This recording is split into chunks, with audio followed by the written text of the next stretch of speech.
Ci siamo, allora in questa location siamo al Nico, come dire, da Puppo, Agriturismo, che venerdì facciamo lo spettacolo, 20, però due barzellettine veloci che dobbiamo un momentino, no Luca? Dobbiamo un momentino inserire, è che non è facile, perché prima noi le registravamo sempre alla Vetusta, all'interno non c'è più e dobbiamo cercare anche delle location, approfittiamo degli amici qui di Al Nico, ma è questa qua, che questo amico si trova, mandi, ma la sento sta, sono là a Roma, vedo di Roma, no, o sono là per un lavoro, un lavoro di c'è, un lavoro alla RAI,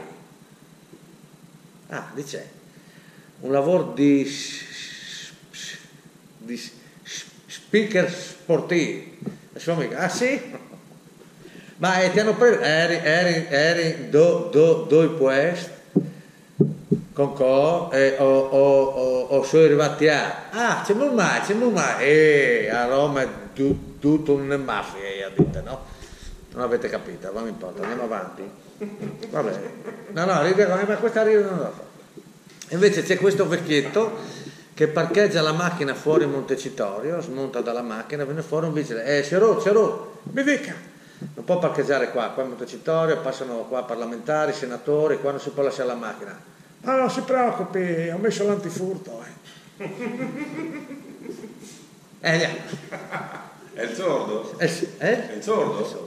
Poi c'è questa, attenzione, questa è un po' piccantina, ma non è tanto piccantina. Ricoverano questo signore da neurologia, arriva il medico con l'infermiera, guardi lei purtroppo abbiamo visto che è un ictus tutta la parte destra, adesso lei ha già insensibilità, però perderà sempre più la sensibilità, mi dispiace però qua sempre più la parte destra. A un certo punto questo signoretto mette la mano dentro e va giù là e fa, e il medico, ma è inutile che si tocchi per scaramanzia, no, lo sposto a sinistra così salvo qualcosa, no? Ci vediamo, ciao.